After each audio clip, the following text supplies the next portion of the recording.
اعوذ باللہ من الشیطان الرجیم بسم اللہ الرحمن الرحیم رب اشرح لی صدری ویسر لی امری واحلل عقدۃ من لسانی یفقہوا قولی۔ عزیز ساتھیو، دوستو، بزرگوں، ماؤں، بہنوں، السلام علیکم رحمۃ اللہ وبرکاتہ۔ حج کا مبارک مہینہ شروع ہو چکا ہے۔ یہ مبارک مہینے کے یہ 10 دن اللہ تعالیٰ کو بہت پسند ہے۔ ان 10 دنوں میں اللہ تعالیٰ کو کثرت سے یاد کرنا چاہیے۔ ان 10 دنوں میں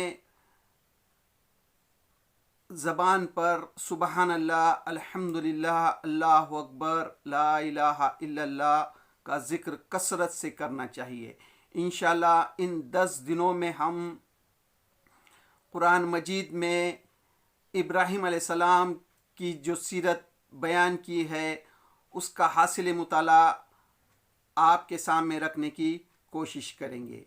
آج انشاءاللہ سورہ بقرہ کا 15واں رکوع، پہلے پارے کا 15واں رکوع، جس میں قرآن مجید میں جو ابراہیم علیہ السلام کا سب سے پہلے ذکر ہوا ہے اس کا حاصل مطالعہ آپ کے سامنے رکھنے کی کوشش کریں گے۔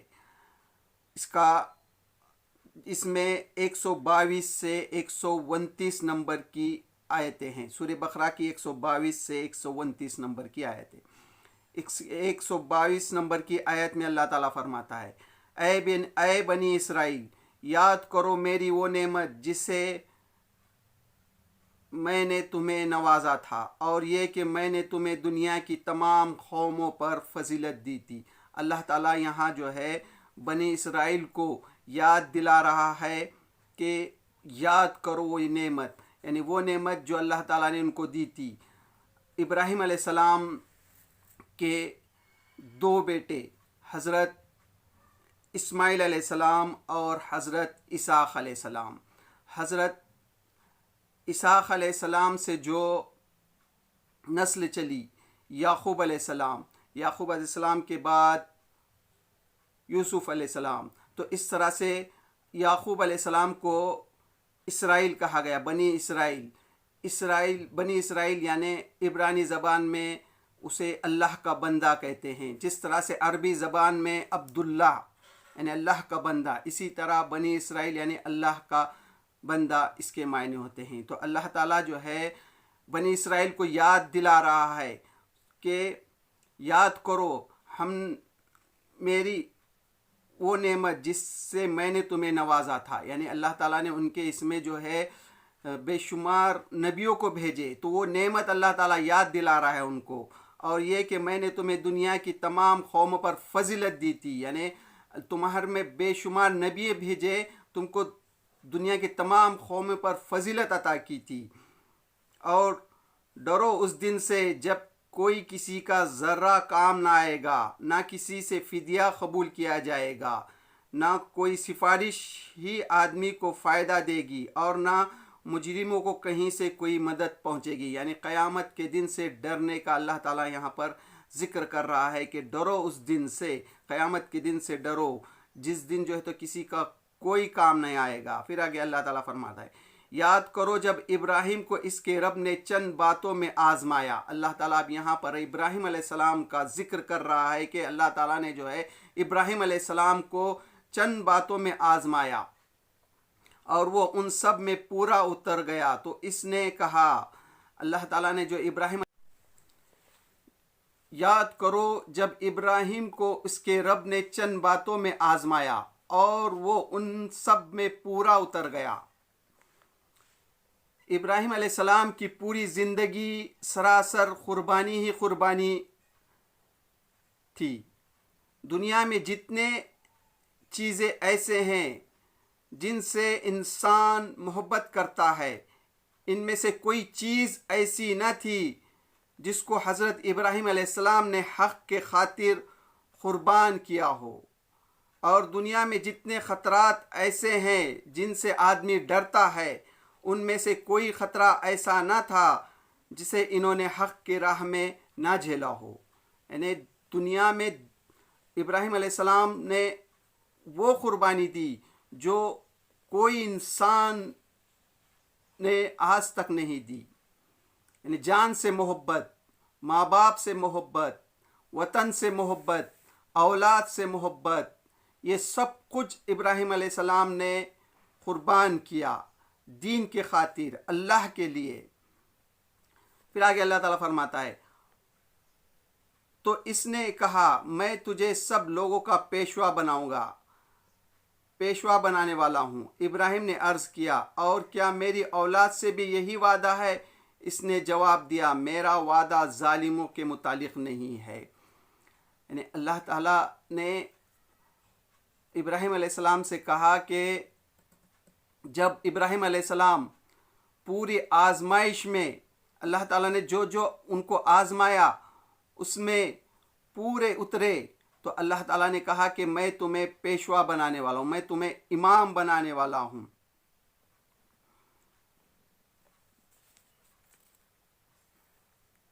تو ابراہیم علیہ السلام نے کہا کیا میری اولاد کو بھی آپ امام بنائیں گے؟ تو اللہ تعالیٰ فرماتا ہے میں، اور وہ ان سب میں پورا اتر گیا تو اس نے کہا میں تجھے سب لوگوں کا امام بنانے والا ہوں۔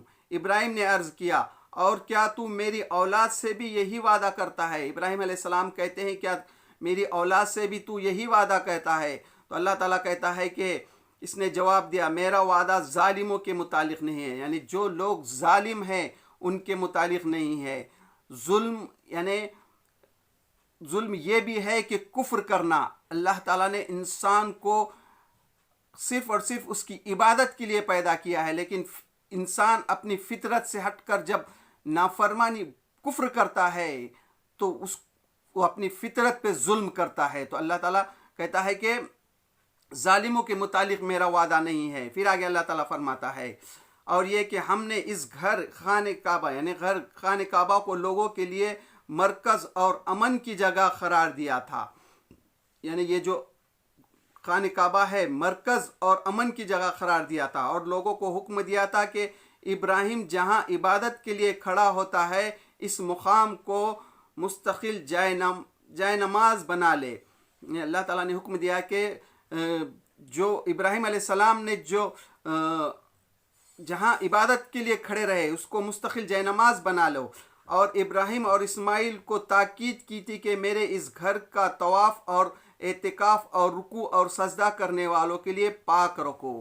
اللہ تعالیٰ اس طرح سے بیان کرتا ہے کہ خانہ کعبہ کو رکوع اور سجدہ اور اعتکاف کرنے والوں کے لیے پاک رکھو۔ تو اس طرح سے اللہ تعالیٰ جو ہے جو ابراہیم علیہ السلام نے اور اسماعیل علیہ السلام نے جو خانہ کعبہ کی تعمیر کی تھی، تو آج تک وہاں جو ہے اللہ کی عبادت آج بھی جو ہے حاجی وہاں پر اللہ کی رکوع اور سجدہ اور اس کا اعتکاف اور اس کا طواف کر رہے ہیں۔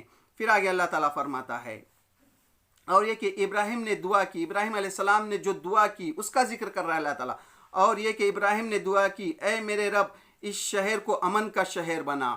یعنی ابراہیم علیہ السلام نے جو ہے مکے کے لیے جو دعا کی تھی کہ اللہ اس شہر کو امن کا شہر بنا، اور اس کے باشندوں میں سے جو اللہ اور آخرت کے کو مانے انہیں ہر قسم کے پھلوں کا رزق دے۔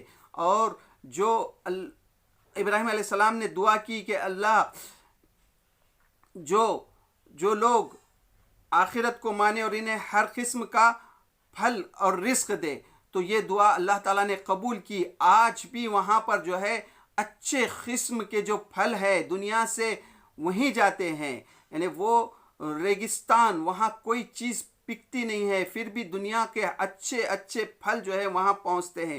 جواب میں اللہ تعالیٰ فرماتا ہے، جواب میں اس کے رب نے فرمایا اور جو نہ مانے گا دنیا کی چند روزہ زندگی کا سامان تو میں اسے بھی دوں گا۔ یعنی جو اللہ کو نہیں مانے گا تو اس کو دنیا کی چند روزہ زندگی میں اس کو دنیا کا چند روزہ زندگی کا سامان تو میں اسے بھی دوں گا، مگر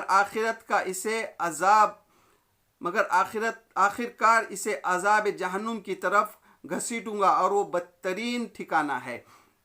یعنی جو اللہ کو نہیں مانے گا اس کو جو ہے دنیا کی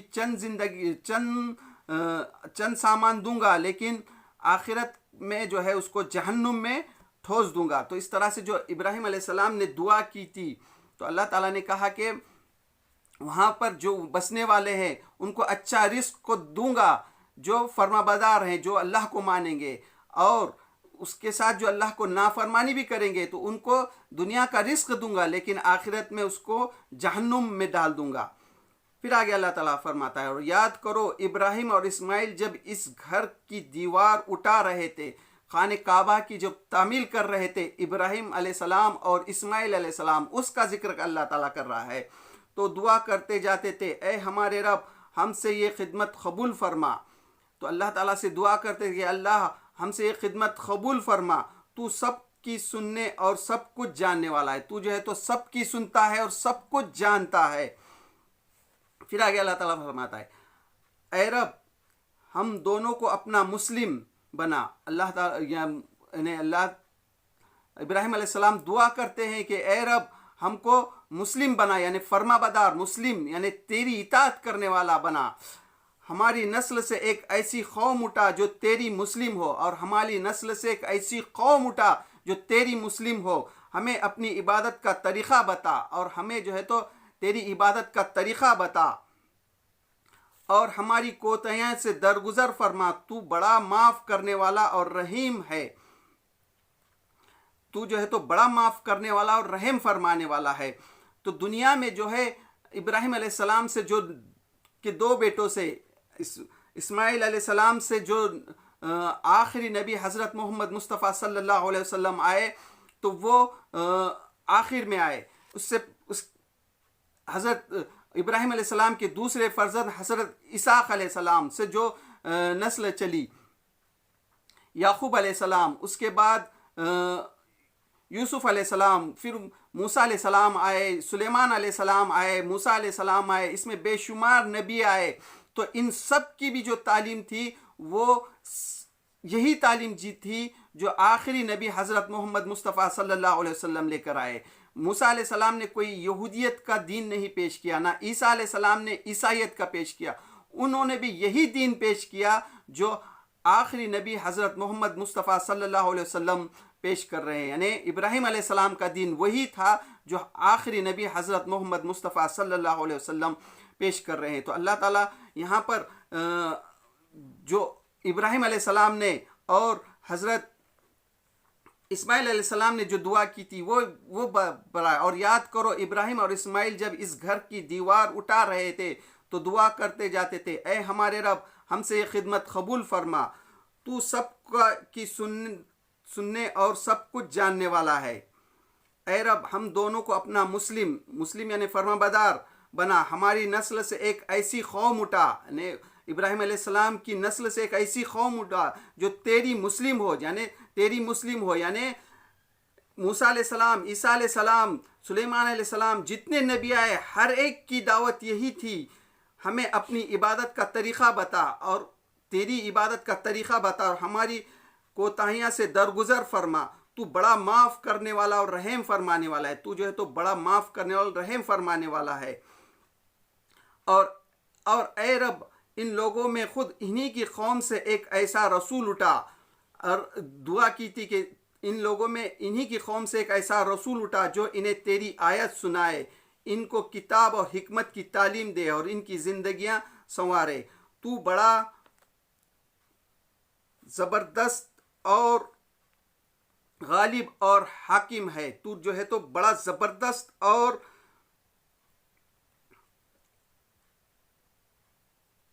بڑا غالب اور حاکم ہے۔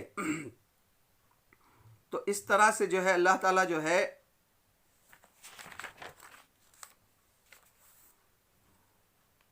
ابراہیم علیہ السلام اور اسماعیل علیہ السلام نے جو دعا کی تھی اس کو قبول کیا، اور آخر میں جو اسماعیل علیہ السلام کی نسل میں جو آئے، عرب میں جو آئے اسماعیل علیہ السلام کے، وہ آخری نبی حضرت محمد مصطفیٰ صلی اللہ علیہ وسلم آئے، اور اللہ تعالیٰ نے اس طرح سے وہ دعا کو قبول کی، اور اللہ تعالیٰ نے ان کو یہ قرآن مجید کی نعمت دی اور قیامت تک آنے والے انسانوں کے لیے اس میں ہدایت ہے، اب کوئی نبی آنے والے نہیں ہے۔ تو اس طرح ان آیتوں میں اللہ تعالیٰ فرماتا ہے کہ ہر نبی نے جو تعلیم دی وہ یہی تعلیم تھی۔ موسیٰ علیہ السلام نے آ کر کہیں یہودیت کی تعلیم نہیں دی، عیسیٰ علیہ السلام نے آ کر کہیں عیسائی مذہب کی تعلیم نہیں دی، بلکہ یہی مسلم یعنی اللہ کی اطاعت، فرما برداری، اللہ کی فرما برداری یہی تعلیم تھی۔ تو ہر نبی کی دعوت یہی تھی جو آخری نبی حضرت محمد مصطفیٰ صلی اللہ علیہ وسلم نے دی۔ تو اس طرح سے یہ سورہ بقرہ کا 15واں رکوع تھا، پہلے پارے کا 15واں رکوع، جس میں ابراہیم علیہ السلام کا خانہ کعبہ کی جو تعمیر کرتے وقت کی دعا اللہ تعالیٰ کا ذکر کر رہا ہے کہ ابراہیم علیہ السلام نے اور اسماعیل علیہ السلام نے جو دعا کی تھی وہ تو اللہ سے دعا، اللہ ہم جو ابراہیم علیہ السلام کی جو سیرت قرآن مجید میں بیان کی گئی ہے اس کو سمجھنے کی کوشش کر رہے ہیں۔ تو انشاءاللہ اس کا اگلا رکوع ہم اس کے کل لائیں گے۔ تو اللہ سے دعا اللہ ہم کو ابراہیم علیہ السلام کی سیرت کی صحیح سمجھ نصیب عطا فرما، اور ہمارا بھی خاتمہ مسلم بن کر اور ایمان پر کر، اور اللہ تیرے دین کو جو ہم سمجھنے کی کوشش کر رہے ہیں، تیرے کلام کو جو سمجھنے میں ہم سے غلطی ہو رہی اس کو معاف کر دے۔ وآخر دعوانا الحمد للہ رب العالمین۔